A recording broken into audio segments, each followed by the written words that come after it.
So in the previous two videos we saw how we can use aircrack-ng to crack the password, to crack the WPA key. The first method was using a word list straight through aircrack-ng, and the second method was after we convert the passwords to PMKs. However, in both methods we were using our CPU to do the work. So in the first method aircrack-ng was using the CPU to calculate the PMKs.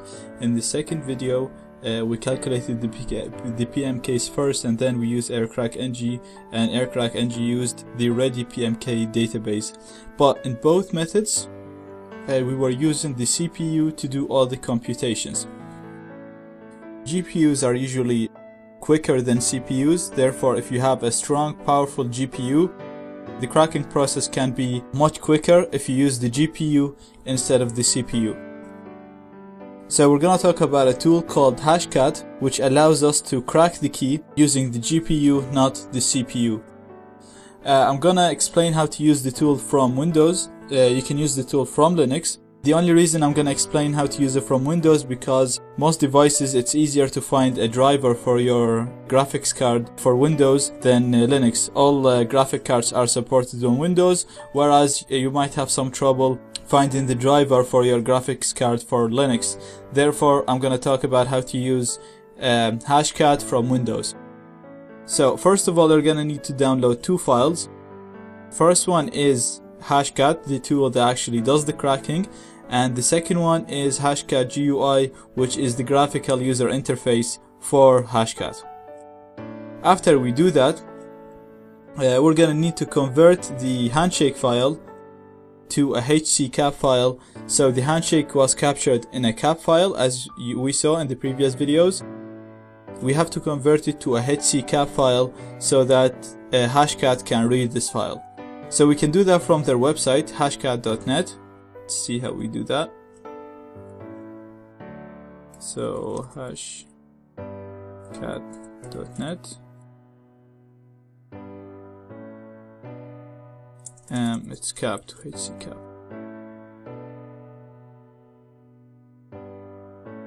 And it's gonna ask us to browse to download the file. So we'll do that to upload the handshake file. So we have it called test handshake. Here we go. Open.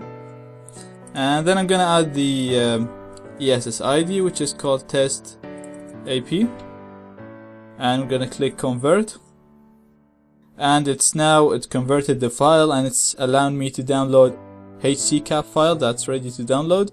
So I'm just gonna click OK. And that's been downloaded. I'm just gonna copy it to the desktop so it's easier to access it.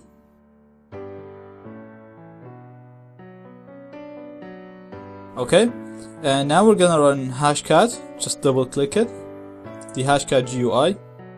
Gonna click run, and we're gonna navigate to OCL Hashcat here.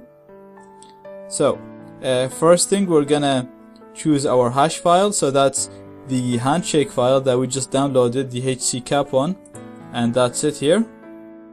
So I'm just gonna open it. That's done.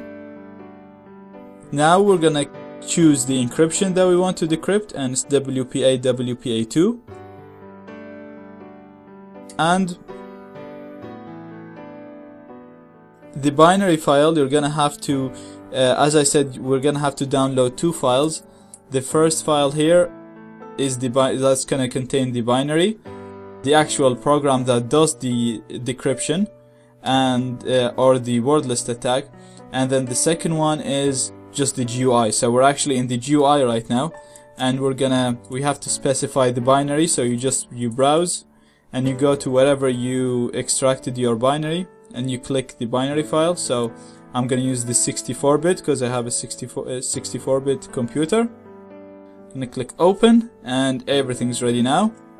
So you choose your HC-cap file, you choose the encryption, you put the binary, and then you can click on reverse engineer to get it to work. Actually, I should pick the 32 version and click it. and as you can see I get an error because I actually don't have a graphics card in this computer.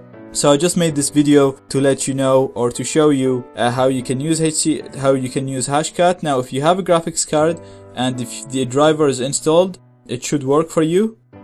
But for me, I don't even have a graphics card, so that's why it's complaining about OpenCL. So that's it. Using the GPU should be much quicker than the CPU. So if you have one, if you have a powerful one, then that's gonna help you a lot with the cracking process, a huge amount. Now, we've talked about 3 different methods of cracking the WPA key. Now there's other methods, there's a lot of methods to do that. There's also online services that you can just upload your handshake file, and they have huge word lists, and they have hypercomputers that will try to crack your password by running those huge word lists against your handshake file. They're actually really good, those services, because their computers are very fast, they're hypercomputers, and their word lists are huge. So you can also try them if you're stuck, if you couldn't find the key by your local machine or using your local word list. Click here for the previous video or go to the description for the video link. A link was provided in the description below for all of my other videos on cracking Wi-Fi passwords. Please like this video and thank you for watching.